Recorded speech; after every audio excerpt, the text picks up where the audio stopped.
everyone, welcome back to Blue Piano Soaps, and I did it again. I forgot to turn the mic on when I started this video.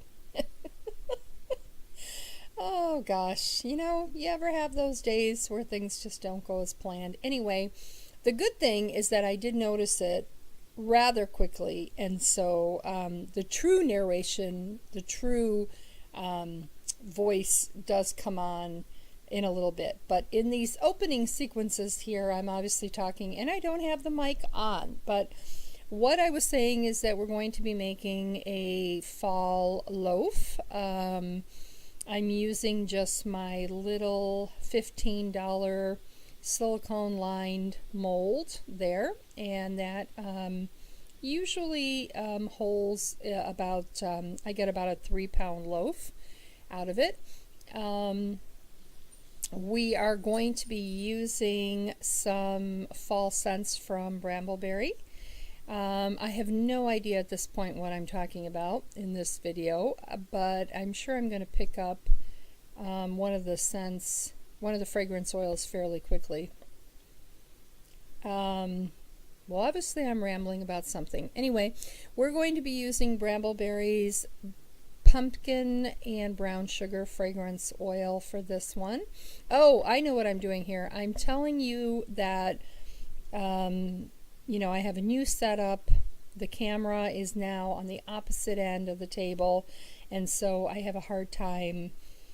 I'm just adjusting to this new camera angle is basically what I'm saying here. So there's my batter in my handy dandy clear containers that I bought just for all of you, because this way you could see the batter better.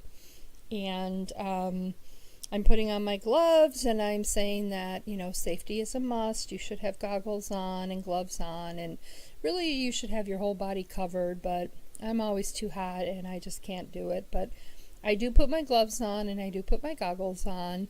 If people are super sensitive to fragrance oils, they even should have on a little mask, but luckily I don't have that issue.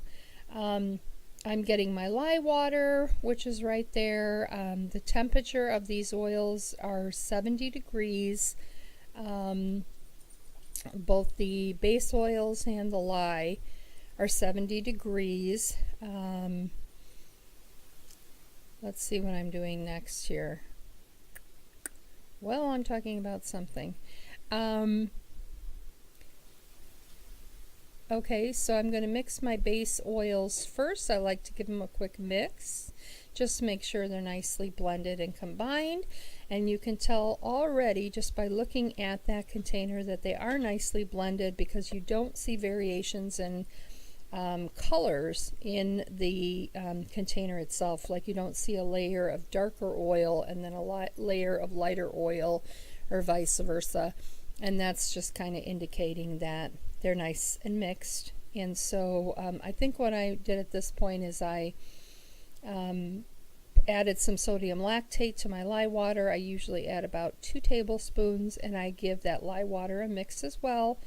And now we're going to strain the lye as we put it into our base oils. So here we go, straining the lye.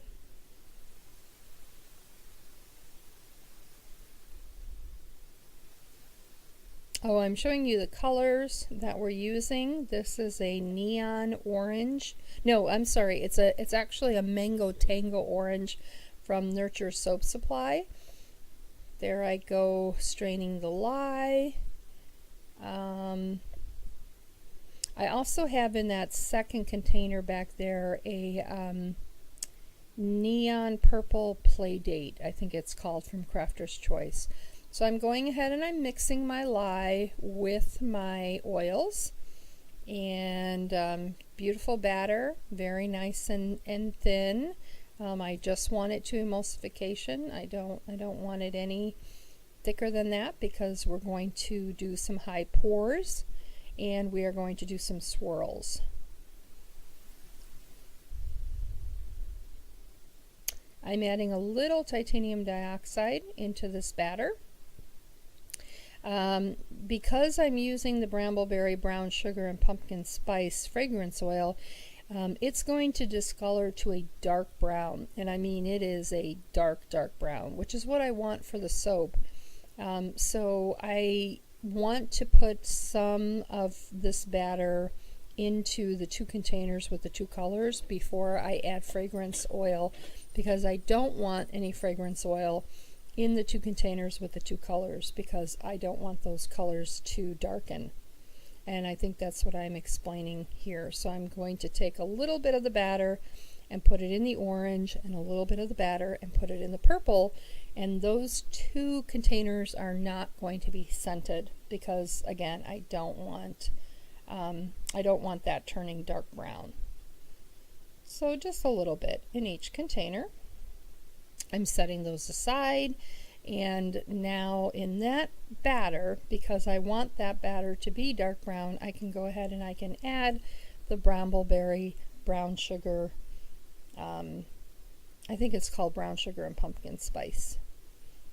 One thing I'm noticing with this new camera setup is it's working a lot better as far as not having glare and shadows, but it's still a little dark, and so I'm going to work on that for the next video. I'm going to get some more light in there so that it'll be a little lighter, and I'm also going to make the camera be a little closer up. I think right now this setup, I think it's a little far. I just don't think that you can see everything as close up as you possibly can. So, you know, bear with me. I'm not a professional video taker, videographer, or whatever you call it, and I'm learning just like everyone else is.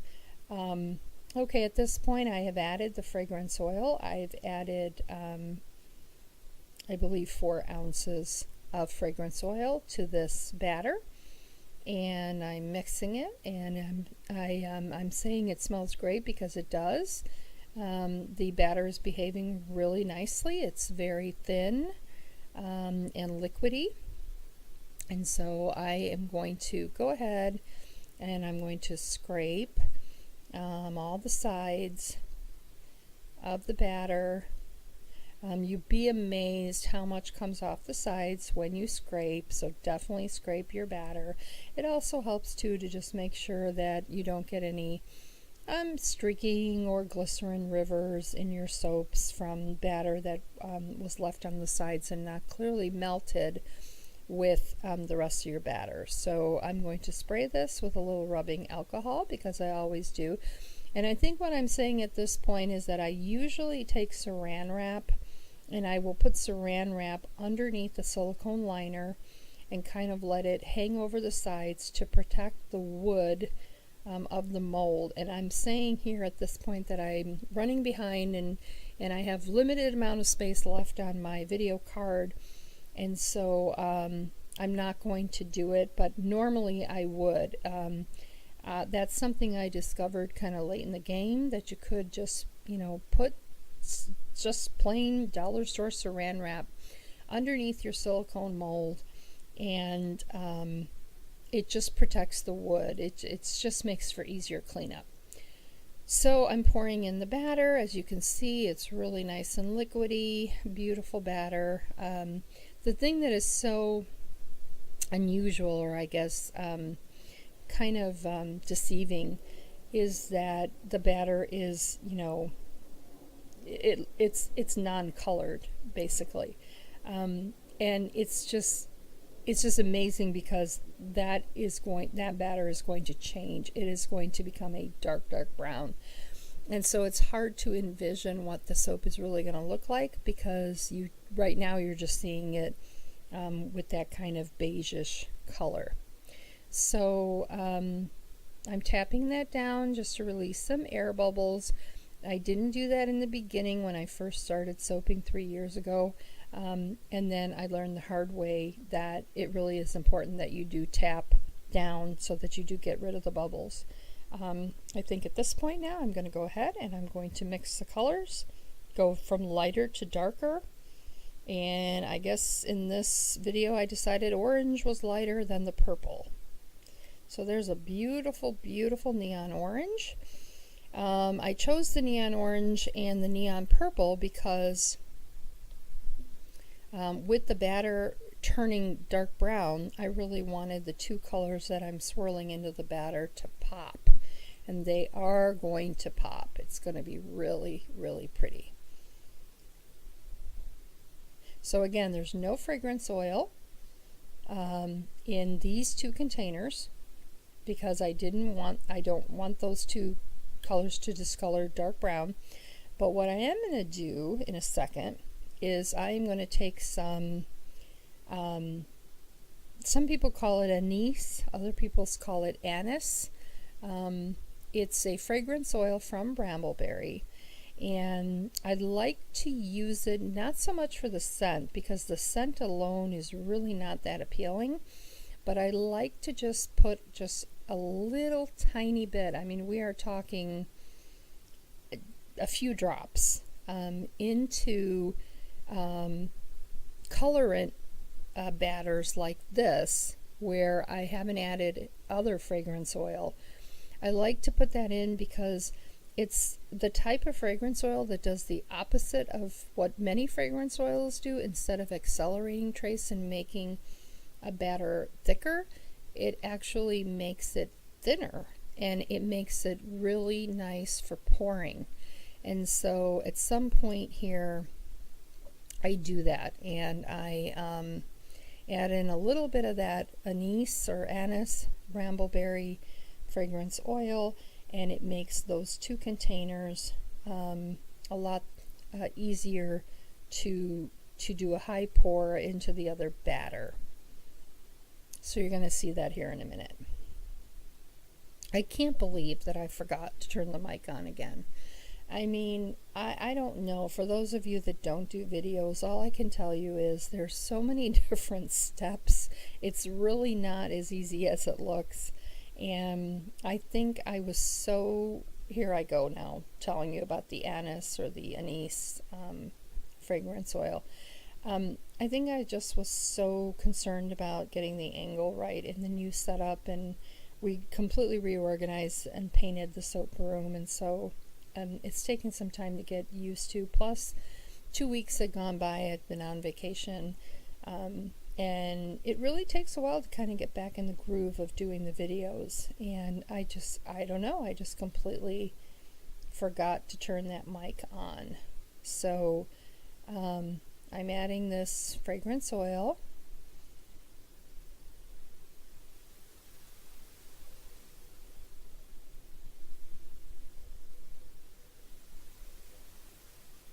Here I go, and I'm going to stir it up, and it just is going to make the batter really liquidy and really easy to do a high swirl.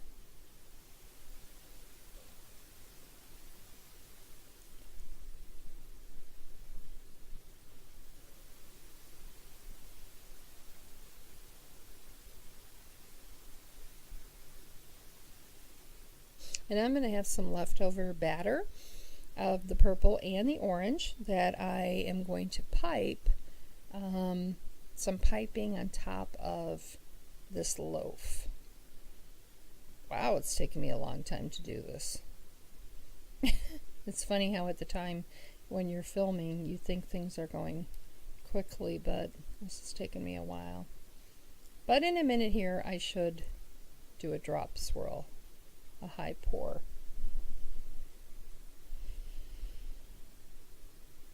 Okay, come on, here we go. I'm going to do the orange first. I was going to say I really should go from the other end so that you could see it better.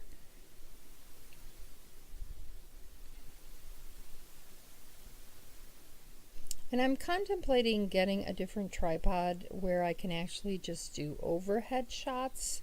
I've been noticing as I've been watching a few of my favorite YouTube soap video friends that a lot of people are switching now to overhead shots where, you know, you literally wouldn't see me at all in that picture and you would just have a really good close-up shot overhead. And so I'm thinking about that. I kind of keep going back and forth if I like the side shot or if I like the overhead shot.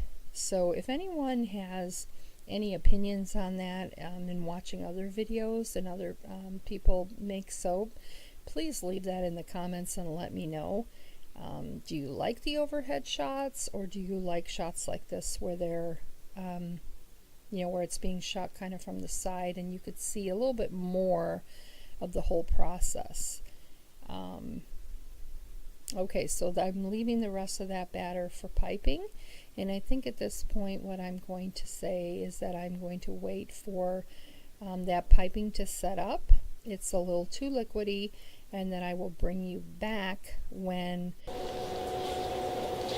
Okay everyone, I'm back. So new soapers always ask me all the time, how long does it take for your batter to be ready to pipe? And there's not one set answer. It just depends on your temperature, what type of recipe you're using.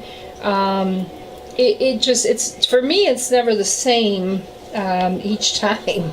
It just because also your fragrance oil, if you're using it now, in these particular two we only have that anise or anise, but it could be your colorant, it could be your fragrance oil, all could determine the amount of time it takes for this to set up to be ready to pipe. It could also happen that it sets up so fast you can't pipe it. So it just depends. There's no one answer for it. And I always tell people, just kind of make sure that it just doesn't immediately fall off the spoon. This one we could wait longer, but quite frankly I'm out of time. I need to pipe this. But I would say this has probably been about 15 minutes that I've waited. And again, I probably should wait more. This one is a little bit less ready, but we're going with it. But it's getting there. It's getting there. It's not unbelievably liquid. And what I do is I just put a little bit in first, and I test it out. And let's see, so you can see it there. And let's see. Yeah, it's okay. It didn't like come flying out of the piping tip, so it's okay. And as I said, I'm kind of out of time. I have so much soap to make. I'm out of time, so I don't want to wait anymore. So I'm going to pipe it, and I'm going to just be using the same piping bag and the same piping tip. Didn't that sound like the dogs were killing each other? Mm-hmm. They do that every once in a while. I'm going to use the same piping bag and the same piping tip for both colors. Once the purple runs out, I'm going to put orange in there, and it's okay if some of them become kind of mixed in. It looks cool. So let's go.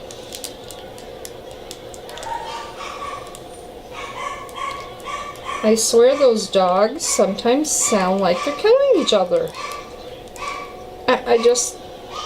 And it's over nothing.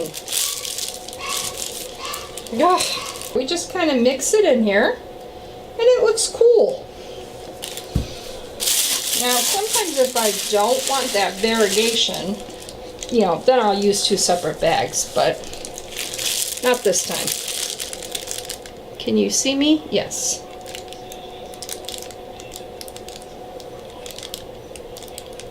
We just installed a doggy door, and they're loving it, but they bark. So I'm getting a little concerned that they're going to disturb the neighbors. So I may have to get, which I hate to do, some barking collars. Like when they bark, it's going to beep at them or vibrate or something, because they're just barking too much. It's getting nicer now in Arizona. We actually opened the windows today and turned off the air conditioning for a little bit. Now the air conditioning is back on because it kind of got hot towards the afternoon, but it is getting cooler, which it's just like musical notes to my ears to hear that and to say that. See, this is a little, it's still a little liquidy, but it's going to be okay. But I would not have piped, let's say,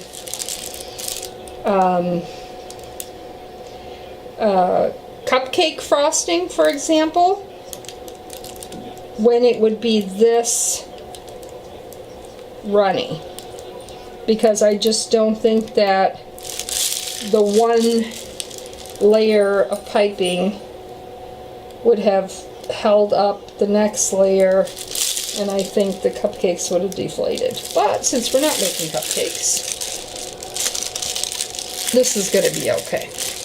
But it's, yeah, I could have waited a little more, but I get too impatient. Plus, like I said, I have way too much soap to make. Hi everyone, we're back. It's been 24 hours and it's time to go ahead and unmold our really pretty fall loaf. So let's go ahead and do that. I love these little silicone molds. They're really inexpensive, and I think I got mine on Amazon for like $15, and they're great for someone like me that I really like to make a lot of different soaps. I don't necessarily like to make two, let's say, 5-pound molds of the same soap. I get bored with it, and I like to just have you know, maybe 10 or 12 slices of a particular soap, and move on then to other soaps. So these are perfect. So I'm going to go ahead and I'm going to see what this looks like. Ooh, it looks great.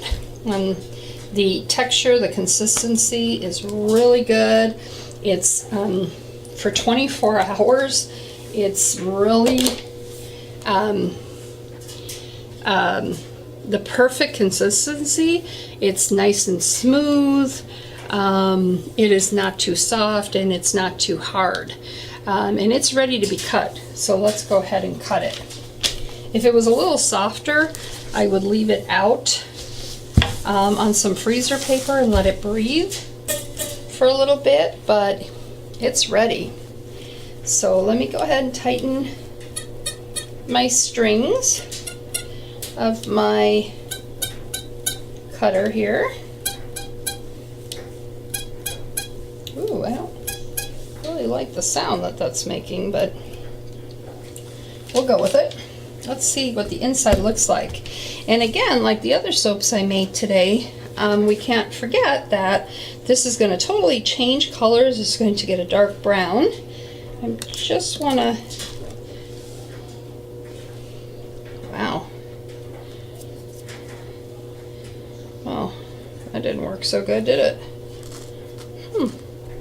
Like I was saying, I got real crazy about the way my string sounded there. Let's go ahead and cut. That is too thin. Oh my goodness, I should have had this ready, guys. Sorry. Okay. Wow, it's hard. It's a hard bar. Oh my gosh, it's really cute. Look at it. Look at that nice. Can you see it? Look at that nice, funky swirl. I love it. The edges need to be beveled a little bit, but it's really, really cool.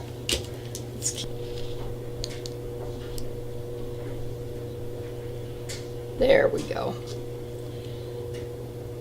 There we go. Camera focused.